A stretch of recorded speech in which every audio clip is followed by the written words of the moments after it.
Thank you, everyone, for joining. I would like to welcome you all to the first of the Common Good Project's Conversation Series events. We are pleased to have Professor Adrian Vermeule with us today to start off the series. My name is Ryan Mead, and I am a research fellow at Blackfriars Hall at the University of Oxford, as well as the Aquinas Institute at Blackfriars, and a member of Oxford's Faculty of Law. I would also like to introduce my co-convener for the project, Professor Chris Conway. We will dispense with our biographies so we can move on to the meat of our topic and get to our guest scholar and speaker today, who I know many of you are anxious to hear from.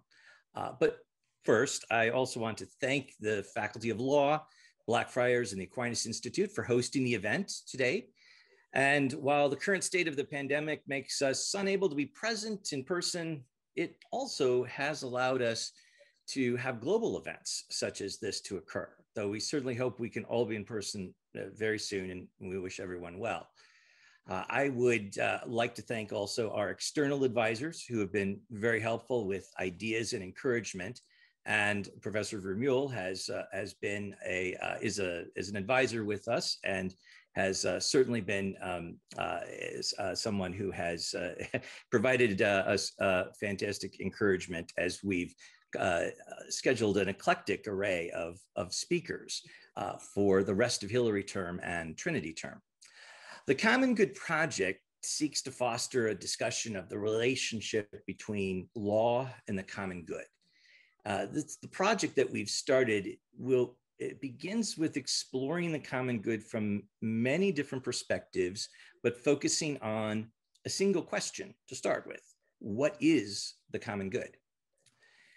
Now, in relating law to the common good, the Common Good Project takes as its framing point a key criterion in Thomas Aquinas' definition of law. Aquinas has his definition of law as an ordinance of reason for the common good, promulgated by the one who is in charge of the community. For Aquinas, a law must be directed to the common good to have the character of law. Not everyone in our series will agree with that statement, and many will have different conceptions of the common good.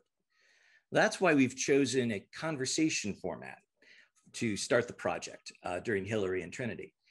And the conversation hopes to build a baseline library on this discussion of what is the common good and have dialogue about it in the spirit of good conversation. Now, in the format, the way the format goes is that Professor Conway will introduce our guest scholar today. Then I will start the opening question with what is the common good. And then Professor Vermeule and I will have a conversation about his remarks. His remarks will be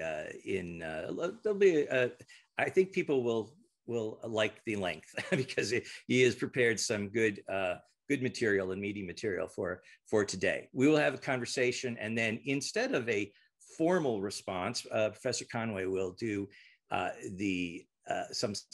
couple of summary questions based on our conversation that Professor Vermeule and I will have.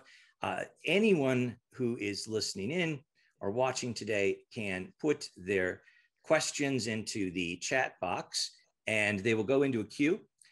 And Professor Conway will, at the end of the conversation, with about 10 to 12 minutes left in the event, we will go through as many questions as we can. We are expecting a lot of questions today, so if we don't get to all of your questions, please don't be offended. We are going to save all of the questions because we think that looking at the questions and what's on the registrant's mind will help us with material and programming for the future. So please, we encourage you to ask questions. So with that, I would like to turn it over to Chris for the introduction.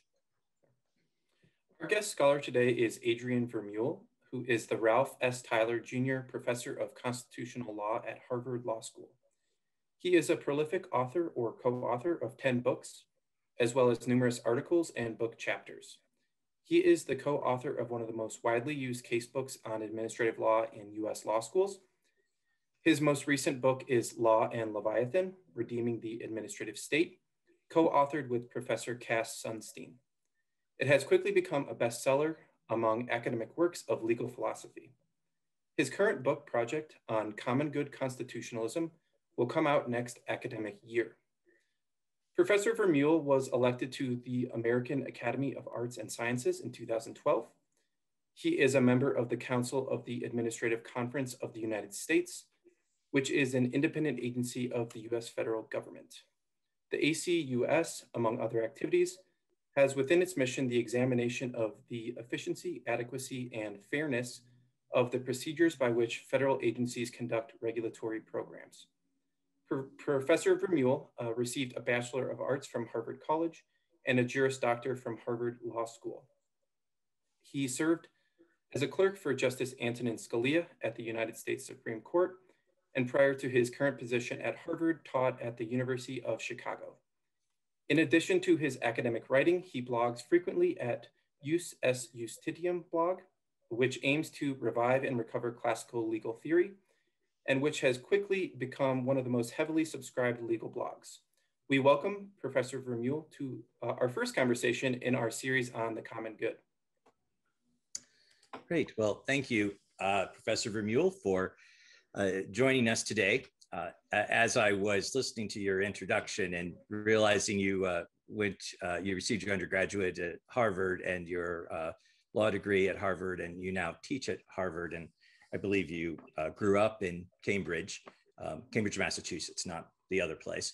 I think with all the Harvard in your background, I'm sorry to inform you, you may not get a job at Yale anytime soon. But with that, let's move on to the heart of our conversation, and that is the first question, which everyone has agreed to address. And what is the common law? What is the common good? my apologies. Well, what is the common law is also a good question. That's a very good point. I anticipated your remarks. Today we'll stick with what is the common good. Thank you so much, Ryan and Chris. And I just want to say at the outset that you two have been sort of far too humble in not introducing yourselves. Ryan and Chris have been tremendously entrepreneurial in a wonderful way with this common good project. So I'm very grateful to them for having me. So I'll start on crucial question one, what is the common good, with a definitely a long-winded answer, and then we'll move into a more conversational format. The common good is a central idea in political theory, in political theology, and in law. I am a humble lawyer. And indeed, I'm an even more humble civil as opposed to canon lawyer. So I'm going to approach this from a civil legal point of view. Of course, there are rich connections across these disciplines and perspectives. And I do agree with the late model Ronald Dworkin, the Dworkin of Justice and Robes, who argued that law is best understood as a department of political morality. That said, as Dworkin also emphasized, law is a distinctive department with distinctive considerations that have to be brought to bear, in part because a central task of law is to allocate decisional authority across institutions. So for the lawyer, what is the common good is merely one question. At least as important is the separate question, who speaks for the common good? And I'll return to that point towards the end of my answer. What I want to do first is start with briefly mentioning some antonyms for the common good, and then I'll try to give a positive characterization of the common good from a legal standpoint so as not to duck the question. The main point I want to get across is that from the lawyer's standpoint, the common good is an ordinary kind of centerpiece of our legal traditions in both the continental and Anglo-American variants. This is not some odd and alien eruption of a newfangled idea. It appears right from the beginning with the jus commune's central concern for the bonum commune, the common good, and the utilitas rei publicae, the public interest. And it continues today all the way to countless provisions referring to the general welfare common good, and public interest in modern constitutional, statutory, and regulatory law. So the lawyer who is skeptical or hostile about the idea of the common good, in my view, fails to understand not only the history, but also the present practical reality of the law, which is in important part built around provisions of this sort. All right, let me start with a little bit of a via negativa, some antonyms for the common good. One is aggregation. So in my view, the sum of separate private utilities, no matter how large, can never add up to the common good, which is the good proper to and attainable only by the community. Now, it's important that the common good is also a good for individuals. Indeed, it's their highest good. But the common good is not produced by the summation of individual goods. So when Papinian says that public law cannot be changed by private pacts, by private contracts, this is to say that the res publica that is charged with promoting the common good is something that rises above the mere conjunction of interests in which you decide what's good for you and I decide what's good for me, even if our decisions may happen to coincide in an agreement. And now, obviously, one way that the public authority may promote the common good is by maintaining an institutional system for enforcing contracts, but that system itself is not subject to change by contract. Okay, a second antonym to the common good is faction, or more generally, ruling for private benefit. This is very close to the historical core of the antonym of the common good. For classical constitutional theory, of course, this can take any number of forms. The self-interested rule of the one, which is tyranny in the strict sense, the corrupt rule of the few, oligarchy, or the oppressive rule of the many, democracy in the classical sense. In the last two cases, we can speak of rule by faction properly. Now, rule for private benefit is obviously bad, but I also want to mention another crucial dimension of faction, which is its restless instability. That is, democratic theorists praise the partisan alternation in power, but there's also a nightmarish version of the alternation in power in which there's a cycle of successive victories and defeats by factions locked in an endless struggle for power in a city. The most vivid depiction here, I think, is Machiavelli's History of Florence, which is a vision of the faction-dominated city in which the bonum commune is somehow forgotten. I will leave it to the listener to decide whether a system in which parties alternated in power using executive orders to immediately repeal the previous party's executive orders is or is not like this. Finally, an idea from the 14th century legal commentator Bartolo de Sassoferrato, something he called the monstrous government and saw as the kind of antitype of the common good, the pure antitype of the common good. The monstrous government is something according to Bartolus, it's a regime in which we have a multiplicity of quasi-independent private tyrants dominating the weak public authority. So really, the heart of the idea is the confusion of public and private functions. He says, in the monstrous government, there are many tyrants so strong that one cannot prevail against the other. There is a common government of the whole city that's so weak, it cannot prevail against any of the tyrants, nor against any of their adherents. Aristotle did not discuss this government, and fittingly so, for it is a monstrous thing. It's a body having one common and weak head and many other heads stronger than it, and all opposed to one another. It's, again, a nightmarish vision of a kind of hydra of faction. So those are all sort of antitypes of the common good. Let me now turn to a positive characterization of the common good. Again, from the standpoint of the civil public lawyer, here I have to introduce a further subdivision between substantive and institutional features of the common good. Let me start with the substantive ones. And I'll begin with, an incredibly famous dictum of Ulpian. Juris praeceptus sunt haec honeste vivere alterum non legere sum quique tribuere. The precepts of legal justice are the following: to live honorably, to injure no one, to give everyone his due. My positive characterization of the common good, then, is this: it's the structural, political, economic, and social conditions that allow communities and individuals to live in accordance with Ulpian's precepts. These conditions also define the legitimate ends of civil government. To specify those conditions is to specify the ends to which civil authority is rightly ordered. Well, what are those conditions?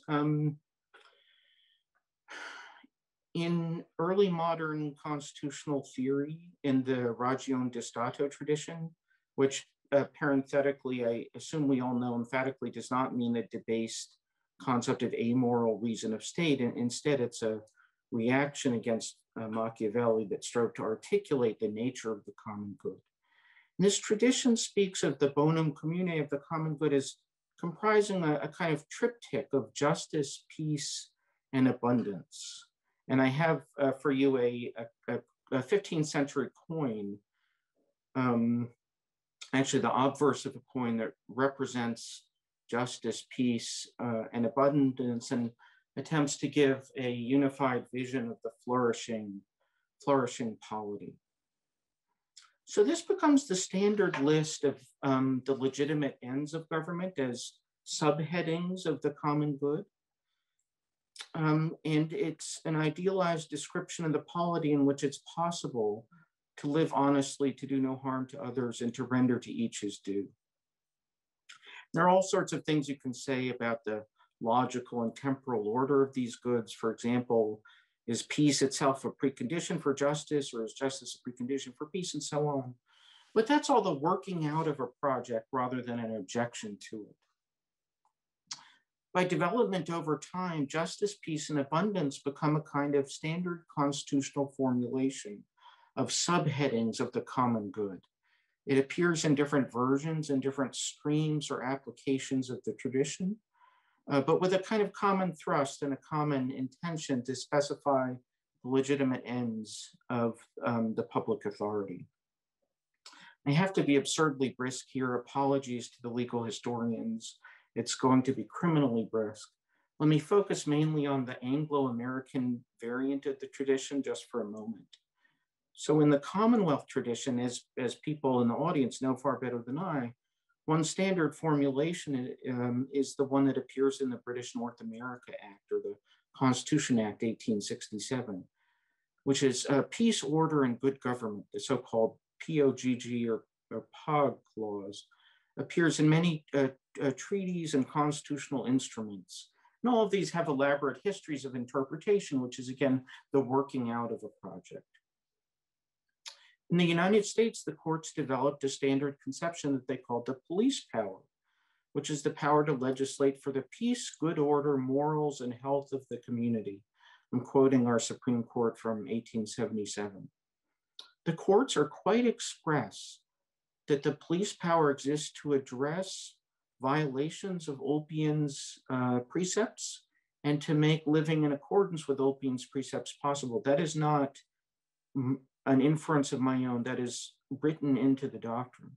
So in Commonwealth versus Alger, case from my own state of Massachusetts in 1851, and that's a foundation of our police power jurisprudence, the court says that the police power allows regulation when private parties violate the maxim sic utere tuo ut alienum non laedas, which is basically one of Ulpian's conditions.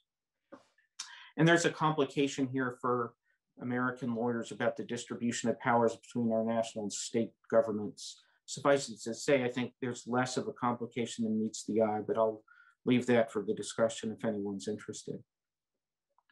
Well, finally, I don't have to tell this audience that modern European human rights law, of course, features provisions that trace their origin ultimately to this tradition, sometimes called public order provisions. An example chosen almost at random from the ECHR is Article 9.2, freedoms of thought, conscience, and religion are subject to such limitations as are prescribed by law and are necessary in a democratic society in the interests of public safety, the protection of public order, health, or morals, or for the protection of the rights and freedoms of others. This is very close to the American police power formulations. Finally, when we get to the fully modern administrative state, similar provisions and clauses are absolutely ubiquitous in statutory frameworks. I'm not even going to give any examples. I hope that is obvious to all, but again, I can discuss that more later. So substantively, that's the main line of the tradition. We start with a central idea of the common good, and we give it specification through headings of the legitimate purposes of government, each of which then are worked out in further applications. But again, the need to work them out is sort of ordinary legal business. It's not some fatal problem that they need to be given more and more concrete specification in concrete circumstances. That's sort of what lawyers do and what lawyers are for.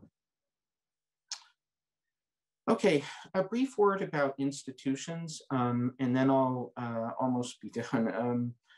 So this is about the conceptually separate who decides question. About a year ago, I came out with a brief magazine piece on the common good and constitutionalism. And to me, one of the strangest reactions was from people who overlooked the dimension of institutional allocation and thought that the idea was for, I guess, for judges to decide, all things considered, what the law should be in light of the general welfare.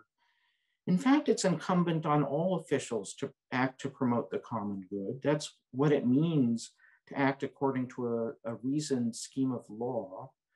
And a proper allocation of decisional authority across institutions is itself part of the common good. And the tradition has always recognized this. So in the Roman case, there's a nice little short paper by a scholar, a Polish scholar called the Praetor as a promoter of the bonum commune. And the basic thought is we have to take seriously the claim of the digest that the urban praetor in Rome is the living voice of the civil law. That is, the common good is that which the praetor promotes in the exercise of his jurisdiction. What about in systems with separated powers and constitutional judicial review? Here too, the idea that the political authority is the living voice of the common good is taken very seriously, or maybe you would say until recently. So let me give one American example, Mugler versus Kansas. It's a Supreme Court case from 1887 that involves a challenge to state regulation of intoxicating spirits, fraught stuff. And the court says, whom or by what authority is it to be determined whether the manufacture of articles of drink will injuriously affect the public? Power to determine such questions must exist somewhere. I think that the word determine is not accidental here, and I'll get back to that shortly. Under our system, that power of determination is lodged with the legislative branch of the government.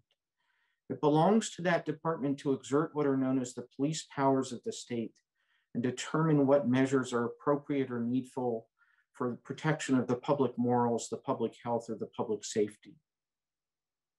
No one may rightfully do that which the lawmaking power upon reasonable grounds declares to be prejudicial to the general welfare. So the main elements of this framework are that the public authority acts to promote the common good and does so by making reasonable specifications, or what the tradition calls determinations, about the means to promote these subheadings of legitimate ends of government. And judges do review those determinations, but they don't review them by asking what decision they themselves would make in the first instance. They review them in the way judges today review administrative agencies in the American system. They review them for the rationality of their decisions to see whether the specification is falling within the bounds of reason. So deference is built into the very idea of judicial review of a determination.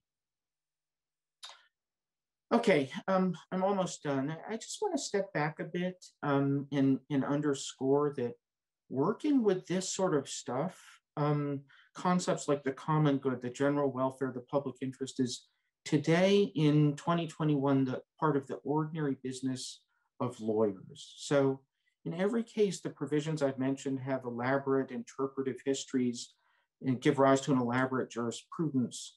But the provisions themselves, of course, still matter. General counsels at our major regulatory agencies work with versions of public interest standards all the time. I know I've talked to them, and this is a living part of our law. Again, so the subheadings of the common good that I've mentioned need to be made concrete in particular applications. They're not self-defining or self-applying. But no constitutional concept is sort of precise at the outset. That's at least as true for concepts like liberty or democracy that are no more kind of immediately determinate. I think a sign of ideology in the bad sense is when someone treats the initial imprecision of one constitutional concept as a kind of fatal objection to its use, while treating the initial imprecision of another constitutional concept as a promising object to be worked out over time. And I think some of the discourse about the common good, specifically in the United States in recent years, has had this feature. Happily, I think that equilibrium is breaking down even in the United States. I think it's becoming clear that we are witnessing something of a new spring for the idea of the legal common good, and in a way that transcends party or ideology, in a way that can appeal to people of all views and persuasions. So that's all I had to say with respect to the first answer. Well, thank you. That certainly gives us quite a bit to think about. And I have a few questions simply coming out of your remarks. First is my faux pas at the beginning in asking you what is the common law instead of what is the common good. But perhaps what was on my mind was the unwritten part of the common law. Of course, we have case law that makes up and expresses the common law, but the principles are not codified. And one of the things which I think is a brilliant aspect of the common law is that it has perennial principles, but it is flexible to meet the circumstances of a case and the times.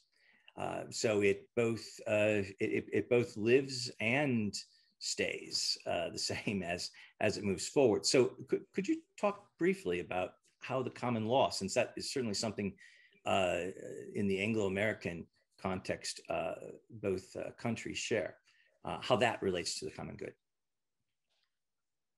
Well, yeah, so the difference between a system with a lot of codification and a system with not much codification is all within the space of determination of the constitutional order. So if I can explain that somewhat cryptic sentence a bit, the idea is that there's a range of plausible ways to arrange the lawmaking system. Some may be more code-based, some may be more common law-like. Any of them could potentially serve to promote the common good. That is, the common good, again, is defined by the ends or purposes for which the system is ordered, and by whether the system is doing an adequate job creating the conditions within which the common good can occur, rather than being defined by some particular institutional form. Mm-hmm. So in that sense, I am utterly, I don't know how to put it, agnostic or Catholic about the civilian and common law branches of the tradition, both of which have advantages and disadvantages, and both of which are plausible ways to approach the promotion of the common good. So I hope that was responsive, Ron. Oh, no, it's quite responsive. In fact, what I think you also got to is that the notion of the common good does not impose a specific political regime or political framework.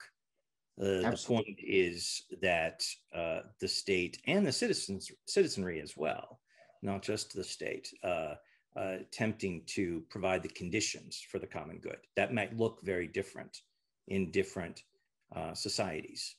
Absolutely, absolutely. Yeah. You also mentioned the ends to which civil authority is ordered, and the concept of the common good assumes that, particularly if we use a classical framework or we use Aquinas's definition where law is directed to the common good, that assumes there's an end to law. It strikes me that this lack of discussion of the end of civil authority is something that has been missing lately in both legal academic discussions as well as public discourse. So if I don't know if you agree with this or not, but is that it seems that one of the things which the common good concept and classical legal theory does try to recover is a sense of the ends to civil authority, and not just focus on the mere procedure of how civil authority works, which is not to say the procedure is not to say the civil procedure is not worth looking at or should be overridden always, but this balance of the ends seems to be missing in discourse. I completely agree. My lived experience, as one says nowadays, is that I encounter the kind of assumption you just referred to much more frequently from American legal academics than from British or European legal academics or lawyers. I also don't encounter it from American lawyers. So, because I think at least in the administrative state, they're quite used to working with concepts like the public interest or the general welfare. I think what happened is that this is going to be a very cryptic and crude sketch of something that, probably deserves a book of its own, but I think something that happened in American legal theory starting roughly in the early 1970s, mid 1970s, is that for various reasons, two camps in our legal theory, which you might call originalists and progressives, both converged for different reasons on a worry or suspicion about the concept of the common good. And in that sense, find it difficult to process the common good. But as I say, I think this is detached not only from our history, but from our present reality. And this is what I find a little puzzling. I also don't think it's a sustainable equilibrium. That is, it's already true that perforce, the common good is flooding back into legal theory. And I think it's doing so because people can't help working with some conception or other of the common good. And it takes a very rarefied kind of theoretical effort to deny that for long periods. It's the sort of thing you slip back into naturally if you're not thinking too hard about it. And I would echo those thoughts. Is that it does seem that the European and the British experience and discussion and discourse is much more alive with questions of the common good, perhaps differences in what it means. Sure. Than in the American Legal Academy. But one of the things which is something greatly debated in the two countries, I know we have people, we've had great response to the Common Good Project, and I believe we have people joining us from virtually every continent in the world today.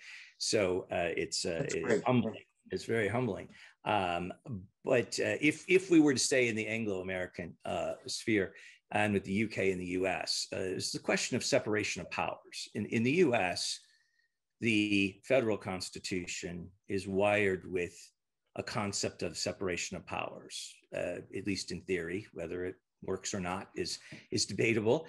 In the UK, it is a great deal of debate over whether there is separation of powers or there isn't. Sort of a classical thought that there isn't separation of powers, and then there are is some attempts to improve, quote unquote, separation of powers by adding the Supreme Court recently. But what are your thoughts on separation of powers in general with respect to the common good? I'd say I have several thoughts.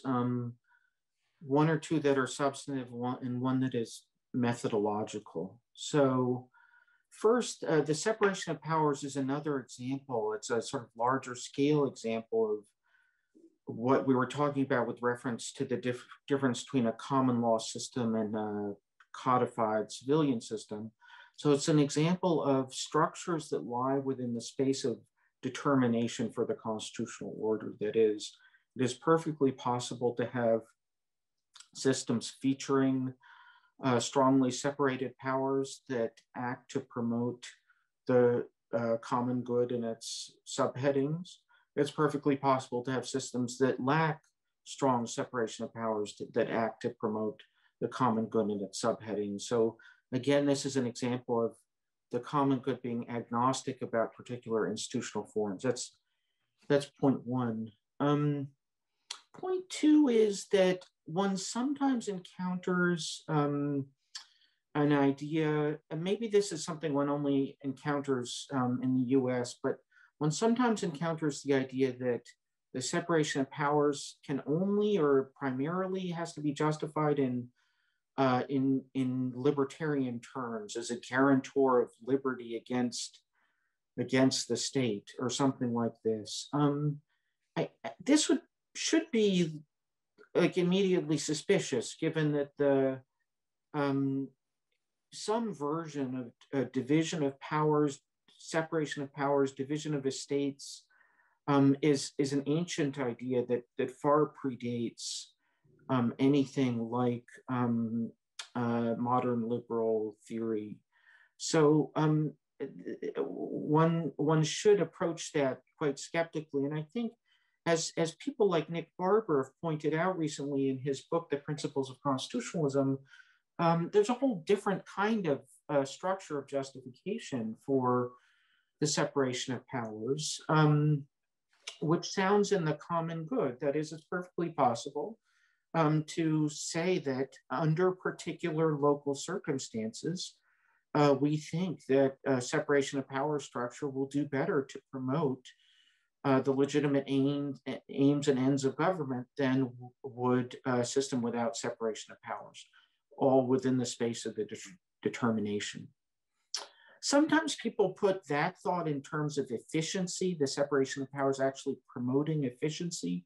I don't really love that way of putting it because that sounds like an aggregative conception.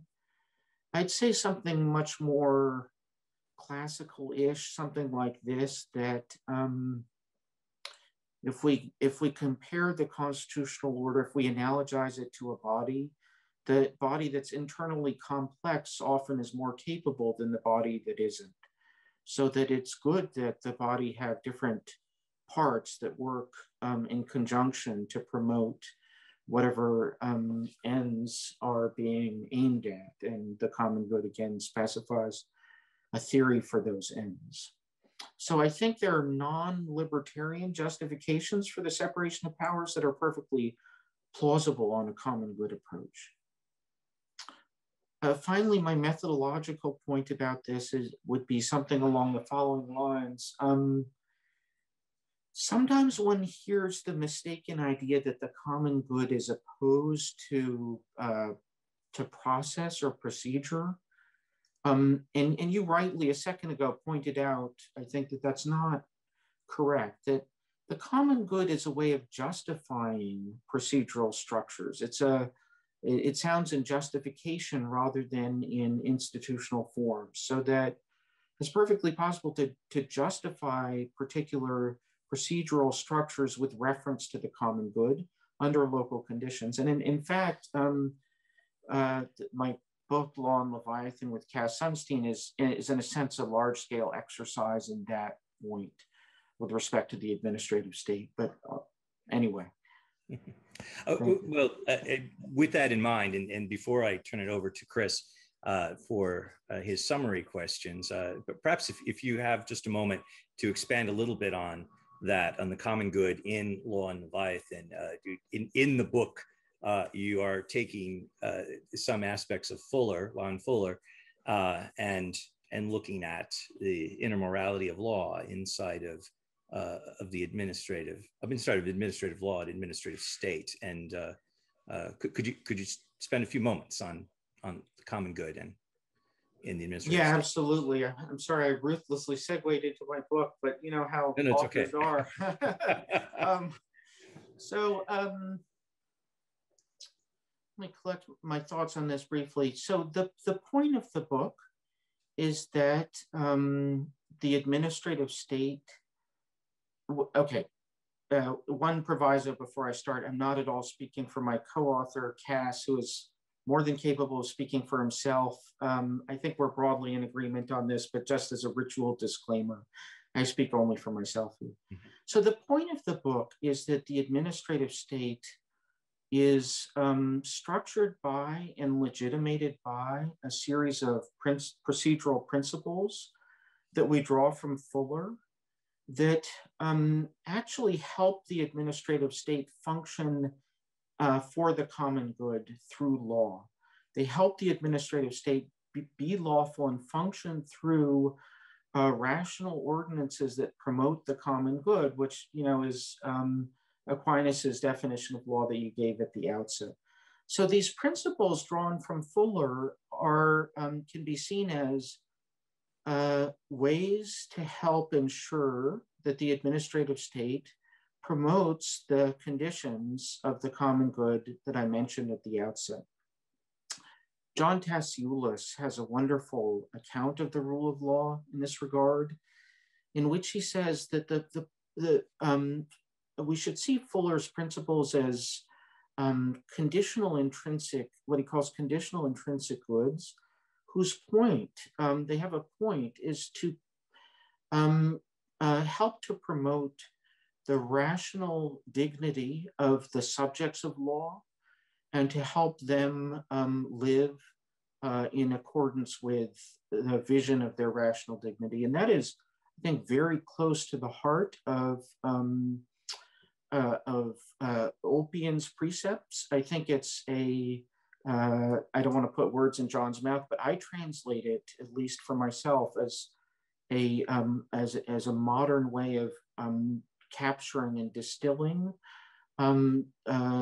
Ulpian's ideas and translating it into a 21st century framework for processing the administrative state. So that's very much where the book is coming from. And then it's perhaps no surprise that it's methodologically Dworkinian in that way, that it's structured around principles.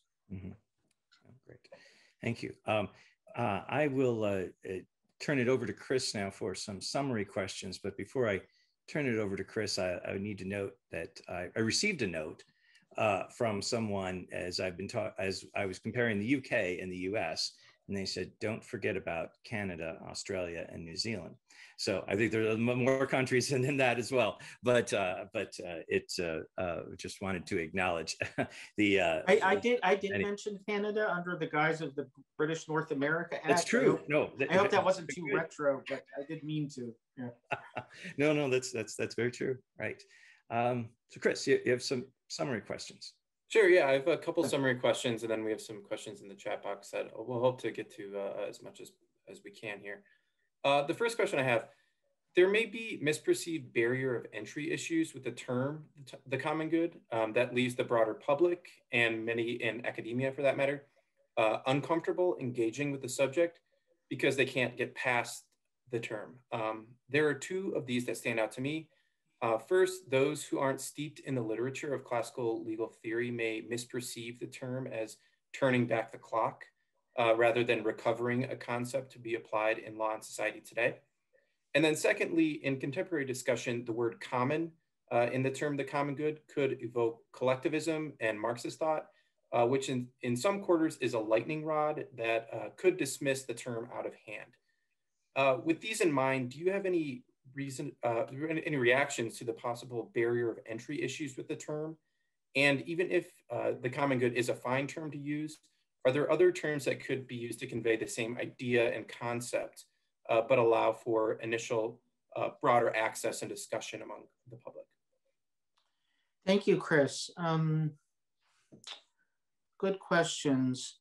I want to say, I just want to reiterate at the outset, I find this to be a topic on which I've been very struck by the differences actually in reactions between US and European British lawyers. So I do not find a kind of general systematic discomfort with the concept of the common good among European and UK lawyers. And that's, again, running from left to right of the political spectrum. That is the idea that there is a kind of res publica transcending private aggregation is not a ominous or startling or alien concept to my interlocutors in the UK and in Europe.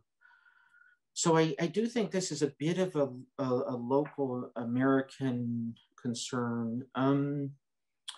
Maybe I can get at your second point with your second barrier to entry with a point about the nature of the common good.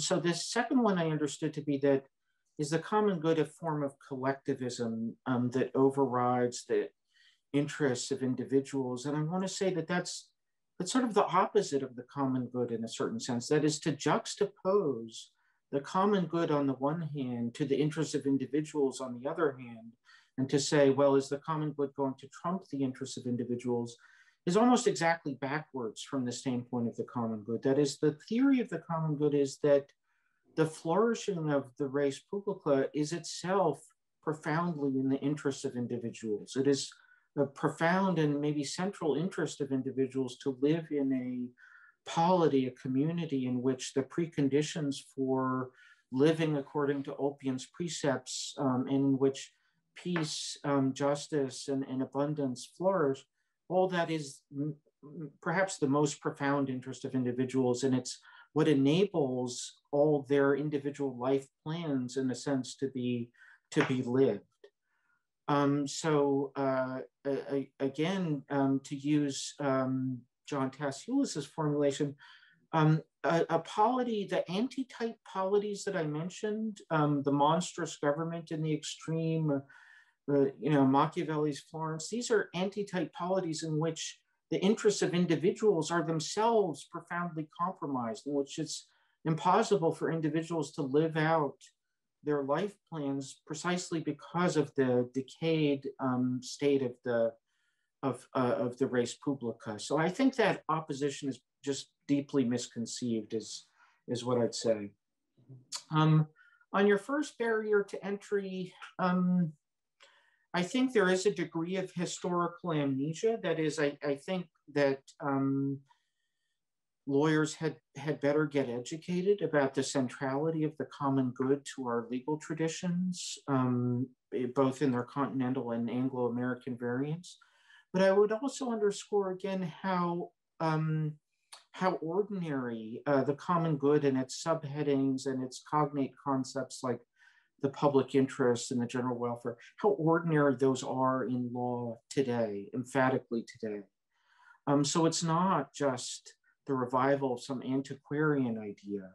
It's a way of giving us a vocabulary for facing the fact that our current law is shot through with these ideas, and it's a kind of it's kind of not amnesia but myopia, not to be able to see that in some way. And another question I have that has been echoed a little bit in the chat box, in the question and answer box. society may be more or less able to agree on some overarching tenets of what constitutes the common good. For example, I can see concepts like promoting health, peace, and human flourishing as being generally agreed upon as part of what constitutes the common good. But when you try to operationalize these overarching tenets, such as through the political lawmaking process, there could be significant disagreements on the specific policies. How does your conception of the common good handle disagreement between good faith actors? Yeah, thank you, Chris. I never quite know what to make of this, because we don't ordinarily in constitutional law and theory take disagreement as an objection to a concept. That is, a disagreement is perfectly compatible with proceeding to try to figure out how to apply an imprecise general concept in concrete circumstances. And to reiterate an earlier point that I made, I think it's a sign of ideology when people take a concept like liberty as an invitation to a project to work out what liberty means in concrete applications, but then take the imprecision of a concept like the common good as an objection to the use of that concept within law. That is, that selective demand for ever more precise definition, I think, betrays a kind of ideology. Okay, so those are all preliminary points. The main point is this: the way we work out the common good is through a series of successive determinations. That is, constitutional concepts are no more precise than the nature of the subject demands, as Aristotle would say. So we start with the common good. We give it more precision with subheadings, like the subheadings of the police power, health, safety, morals. And then we go on and we give ever further determination, specification to those subheadings in order to work through what the original concept meant in successive applications. So we get this ramifying structure of determinations at ever more specific levels. And this is something that the tradition is quite alert to. And I think that's the ordinary business of law, that we don't think disagreement means that we can't carry out the process. It means that we need a process for resolving the disagreement. Processes like arguing, like bargaining, like eventually, if necessary, judicial decision. But it's not a showstopper to say that, well, people might disagree. That's in some way the beginning of a legal process rather than an objection to undertaking it. So that's all I had. I hope I addressed that. Yes, definitely. Thank you. So we've got 5 more minutes left. I'll try to get through as many of these other questions that we have. One in the chat box, Professor Vermeule rejects identifying the common good with aggregation.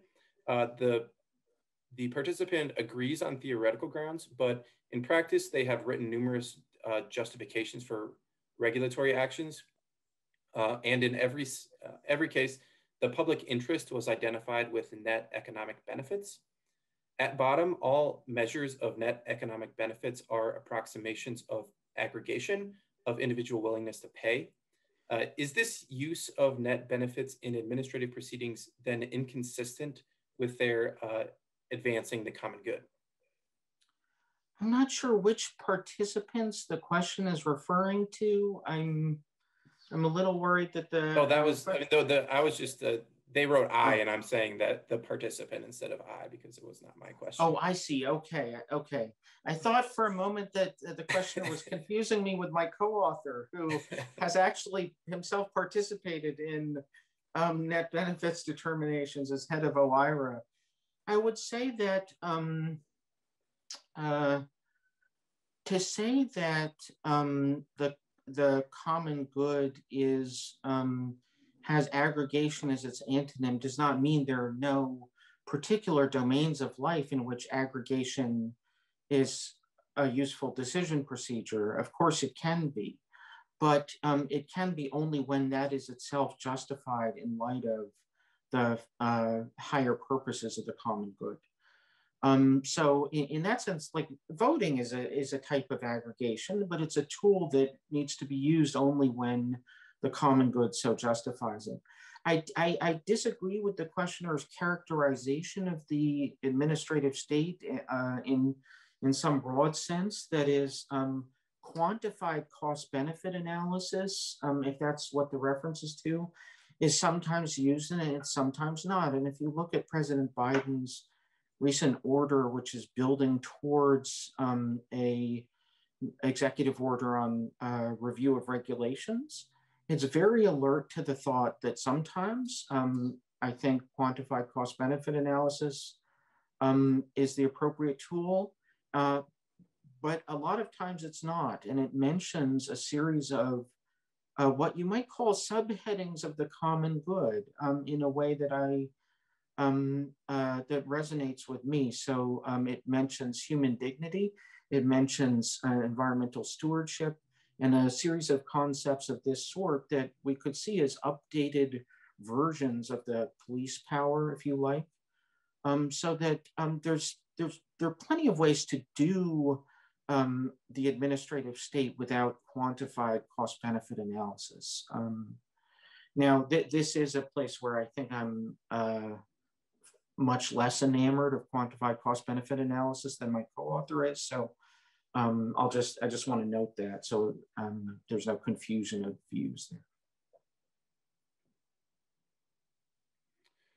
I think we have time for perhaps one more question. Sure. One more question that was put up in the chat box. In what sense is there an international common good? Is the current international system the adequate institution setting to attain it? I'm not an international lawyer. My instinct is that there absolutely is an international common good, that the theory of the common good builds through national to supranational hierarchies. What form that ought to take strikes me as another question kind of within the space of the determination. And there might be multiple forms within which to do that. And that the current suite or array of international institutions might be not clearly adequate to those tasks, but I will leave those questions to others who understand them better.